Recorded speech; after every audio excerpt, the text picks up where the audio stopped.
Drue, what does a road win last week do for the confidence of the team going on the road again this week?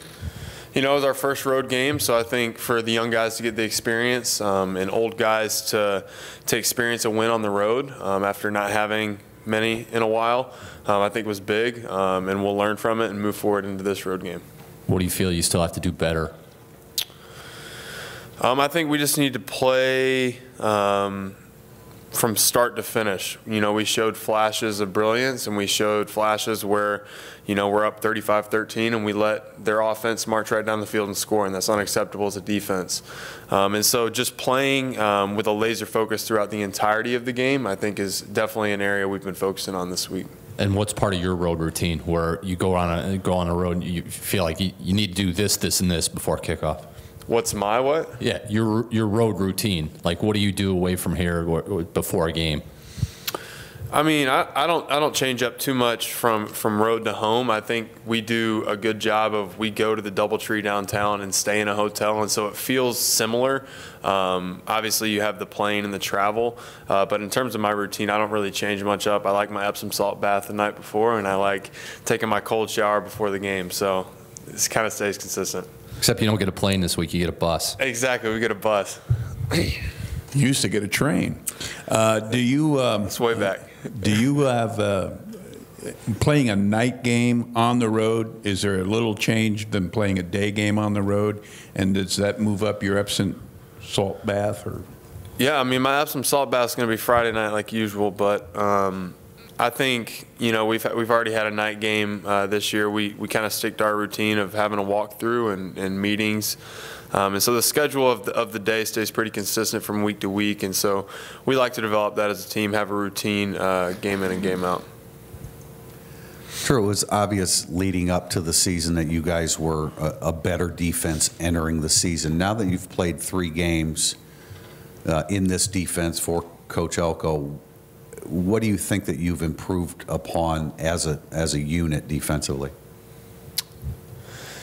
I mean, I think back to this past game, and it just seems like I like guys' preparation a lot more. I think when big moments arise in the games, we're able to execute, and we haven't allowed the moment to get the best of us. I think back to sudden changes when, you know, we come out in the second half against Boston College and our offense fumbles the football, and we're faced with, you know, we have to bow our necks, and we were able to make them kick the field goal.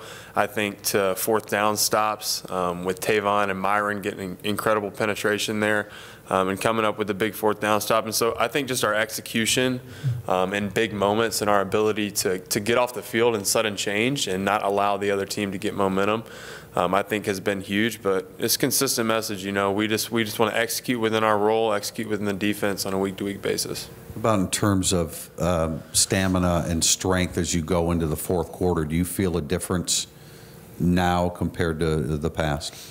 Absolutely. I remember walking around telling guys as the fourth quarter came this past week, I was like, I feel great, and guys were absolutely in agreement with that.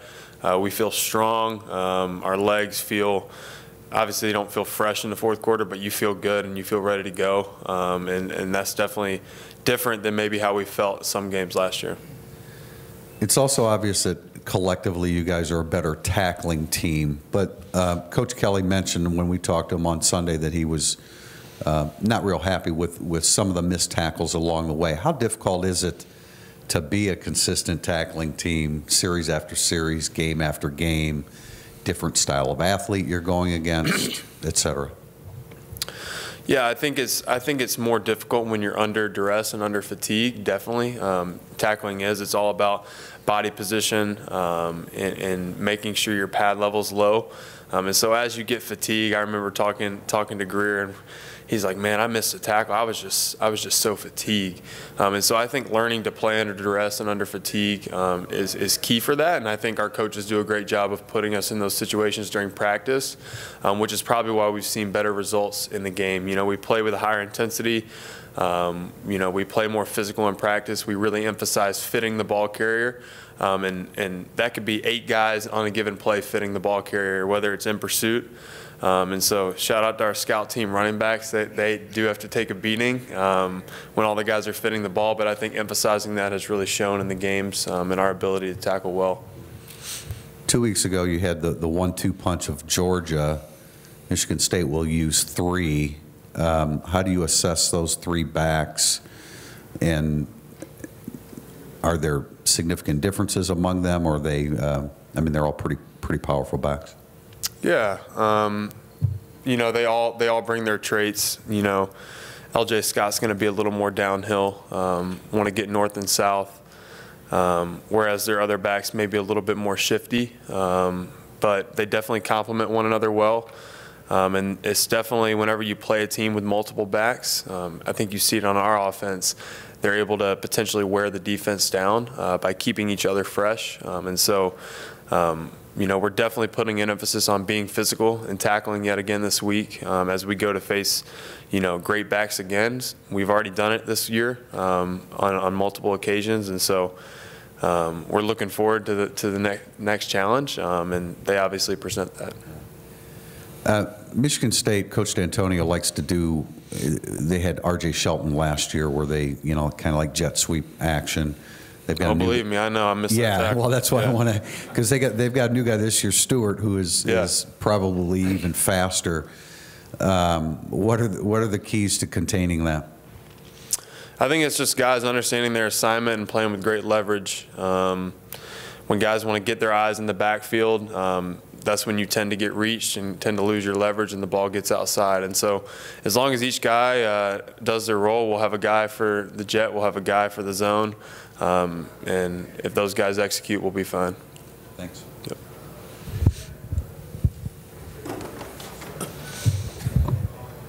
Yep. You mentioned Greer a moment ago. He seems to fly under the radar a little bit outside of around here, but what is his value on that defense, and what kind of teammate is he? Well, first, he's an incredible teammate. He's a guy that I think everyone on the team absolutely respects in the highest regard. He's a guy that relates well with absolutely every guy, and is an incredible support and rock for every guy on the team. In terms of his playing ability, he's almost as versatile as they come, fast, physical, can line him up at multiple spots, and he can get the job done. I mean, geez, he had, what, 10 tackles last week, played on 3 of the 4 special teams, is just making plays all over the field for us. And so he really brings a lot of value to our defense. Extremely smart kid, able to teach the young guys. And just continues to thrive in his role defensively. He's a guy that doesn't necessarily want to be in the spotlight or want a lot of praise. He just wants to get the job done and do it with his boys. Drew, what are your memories of last year's game? With Michigan State? I mean, it was one of my worst games in my career, I think, and so I have a bigger, I think, chip and mentality going into this game. I was very disappointed with the way I played against them last year, and disappointed the way we played against them as a team, but we can't control that. We can control what happens this Saturday, though. We can control our preparation heading in, and so our focus isn't so much on, you know, the outcome of last year's game as it is controlling what we can control heading into this game. How far do you feel you and this defense has come from that point a year ago? That would take some reflection on my part. I think we try to focus on the moment and focus on daily improvements, on being better than we were yesterday. And so if I reflected and looked back on how we've improved day to day from last year, I think I would see significant improvement, and we all see significant improvement, obviously, in the results that we're getting defensively. But, you know, we're focused with getting better today. You know, we got Gritty Wednesday today, and we've got to go make our improvements from Attitude Tuesday yesterday in order to be the best team we can be coming out this Saturday. This series is going away for a little bit, at least a while, because there's no future game scheduled. Do you think this is a game that's important to be on the schedule in the future, and if so, why? I mean, I've enjoyed playing Michigan State in the time I've been here. It's a great rivalry. great game. I know guys enjoy it, but in terms of scheduling, that would have to be taken out with Jack Swarbrick and crew.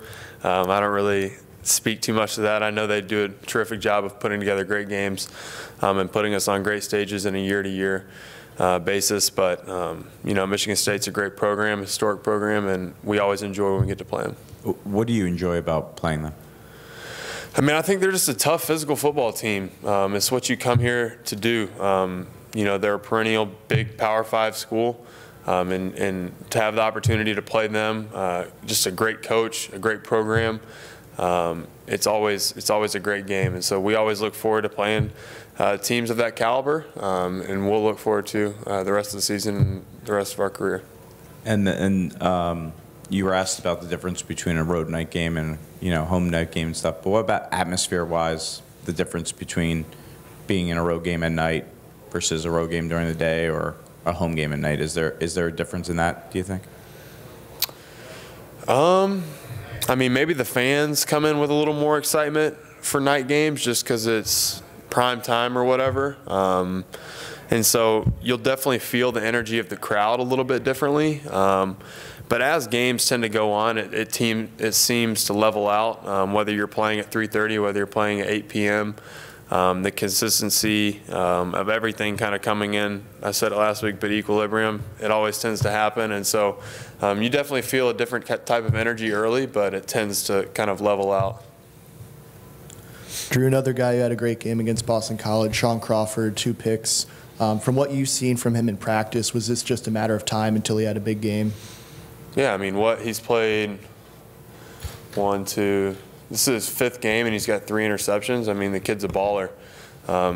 He's a great friend of mine. I love Sean. I really respect him, the work that he does, the preparation that he puts in. And it's exciting for people to finally see his hard work paying off because, I mean, the 2.5, 3 years he's been here, people necessarily haven't seen all the work he's been putting in because he hasn't been on the field much. But it's cool to kind of finally see that come to fruition.